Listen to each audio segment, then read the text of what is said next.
It was him and I. We were home. He was saying like that he was gonna kill himself. There was this way to make it so he would kill himself, where he wanted to kill my mom.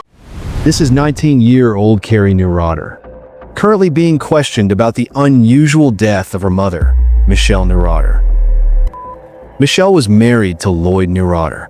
They started out as a loving couple, raising 3 daughters together, the middle daughter being Karrie Neurauter. Who's that? It's my sister, Karrie. Well, hi, Karrie. Lloyd was always an attentive father, taking care of their daughters and was involved in their lives. Michelle loved her daughters. She was a happy and loving mother. From the outside, they looked like a perfect ideal family. So perfect that over a dozen 911 calls have been made from their house, just in the last 2 years. The neighbors could always hear loud, shouting noises coming from their house. There were major problems in their marriage. Lloyd had filed for divorce, and in 2013, the couple finally divorced. Michelle then moved into a new house with their youngest daughter. At that time, Karrie had already gone off to college at Rochester. Lloyd had the custody of their eldest daughter, but that was not enough for him. After the divorce, he constantly harassed Michelle by using the legal system. He filed 26 filings in the court to get sole custody of their daughters. He was constantly fighting for their custody. Despite this, in late August 2017, Lloyd did not show up at the court for the hearing of custody case, so the case got dismissed. Michelle finally seemed relieved. She started to enjoy life with her kids, not knowing what was waiting for her in the future. Just 2 days later, August 28th, the police received a 911 call from a distressed neighbor. 911 center. Got something strange happening at a friend's house. The 911 call made the police suspicious. The officers went to check on the house located in Corning, upstate New York. He saw Michelle standing in front of the stairs. Only she wasn't really standing. Her neck had a rope tied around it, and it turned out that she was hanging from the ceiling.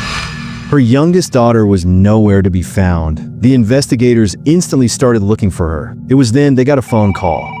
This is Lieutenant Heverly. Can I help you? Hi, my name is Karrie. My friends called me earlier today and told me about my mom.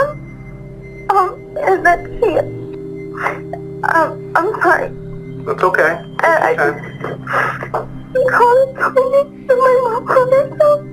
Yeah, we are looking into it. And still with you now? Yeah, she's in my apartment. The call was from Michelle's middle daughter, Karrie. She sounded deeply concerned and informed the police that her younger sister was with her at Rochester Institute of Technology. She also disclosed a little detail. She was present at her mom's house the night she died. She said that night her mom was upset and accused her of taking her dad's side. Karrie got upset and left, taking her younger sister with her. While the police were relieved knowing that the youngest daughter was safe, they did not, however, believe Karrie. The evidence found at Michelle's house contradicted Karrie's story. At the house, there were evident signs of struggle. The mattress had been pushed away from the bed frame. There were marks and smudges on the wall. Most unsettling of all, there were signs on Michelle's body. She had ligature marks just beneath her lips, as though someone was pulling the rope from behind her. But that was not it. There were scratches around her neck. It was a clear evidence that she was clawing on the noose around her neck, struggling to remain alive. It was clear that Michelle did not commit suicide, but the autopsy report failed to clear any doubts. But Michelle had recently asked her friends to take care of her daughters if anything were to happen to her. It was Michelle's mother who refused to believe that it was suicide. She told the police that it was Lloyd who murdered her, but it turned out that Lloyd had an alibi. Karrie told the investigators that he had been in California for the last 2 days. He was in California when the family notified him of Michelle's death. After knowing his ex-wife was dead, he flew back and went straight to Steuben County Family Court to turn off his child support payments. The police caught him in the act and interrogated him in his car. Investigator Volney? Yep. Hey, how are you? Good, just cautious about how I approach a car. I don't want to startle anybody. His story was same as that of Karrie. Lloyd said he checked into the hotel on August 26, 2017, which turned out to be true. After that, Karrie came over to his room. After some time, he walked Karrie to her car and invited her to breakfast. The next morning, Karrie was captured arriving at the hotel with her younger sister. Lloyd told the police that he remained in the hotel room the whole night. His phone's location also backed him. But the parking lot camera captured something else. He was seen getting into the car with Karrie and then driving off. He returned at 6 in the morning wearing the same clothes. The investigators' suspicion was confirmed. Both father and daughter had been lying to them, so they decided to set a trap. They first tapped their phones, and then they called Karrie saying that they need to meet her to discuss further questions. It was exactly as they planned. After hanging up, she straight away called Lloyd asking him what to do next. Hi, sweetie. Hey, so I just got off the phone with officer whatever from the Corning Police Department. He called. He's like, oh, I just like to meet with people face to face as well. I'd like you to not do that if you can avoid it. Tell him I'm sorry. I got a counseling appointment back in New Jersey tonight. I got to get to my counseling appointment. Tell him this has been really hard on me. Yeah. Could you cry? I might. You cry and say, I'm sorry, I have to go. God, it would be nice if it was just over. That would be the dream. Well, that's really all I got to suggest right now.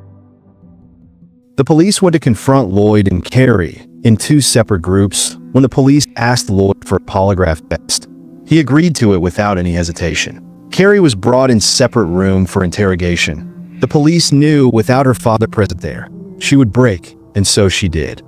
She admitted to the police that she helped her father get inside the house, undetected, and that Lloyd was the one who strangled Michelle to death. And so basically he was going to kill himself. Or there was this way to make it so he would kill himself, which was killing my mom. Karrie said that Lloyd told her that he had no money. He couldn't afford to pay for her tuition, and he couldn't afford to pay their bills, so he had no choice but to kill himself. Or he gave her another option. That was to kill her mom so he could collect her life insurance, and Karrie chose her father. On the night of August 27th, Karrie put her sister to sleep on the couch. Then she helped Lloyd get inside the house. And my dad went upstairs into my mom's room, and she was like, "What are you doing? Like, why are you here?" And so she was yelling, and then she was like, "Why? Why?" I just don't put a spell on her mom. Can you be quiet? And then put the rope around her neck and strangle her. All this time, Karrie was downstairs watching over her younger sister. They all then went to Rochester in Karrie's car. The police were now ready to arrest Lloyd. The only problem was he ditched the polygraph test, and the police lost him, but they found him using his phone's GPS. Lloyd went to the roof of a parking building, and he threatened to jump from the 5-story building, but the police managed to tackle him in time. He was arrested and charged with first-degree murder. Karrie, on the other hand, was charged with second-degree murder for helping her father kill her mother. When the case went to trial, the DA gave Karrie an option to testify against her father, and so she did, but during an interview with the investigators, Karrie disclosed new details to the crime. What Karrie had confessed to before was not the whole story. He opened the door, my mom was laying on the floor, and he said he needed my help lifting her. We dragged her around the corner, and he tied the rope to the one prong of the banister and lifted her up and put her threw her over the side. Sorry. She admitted that she actively helped her father to kill her mother and then covered up the murder. In the end, Lloyd pleaded guilty to first-degree murder of Michelle and also admitted to have manipulated Karrie into helping her. He was sentenced to life in prison without parole, and Karrie was given a far lesser sentence due to her grandmother requesting the judge to be lenient on her. She was released on parole in 2016.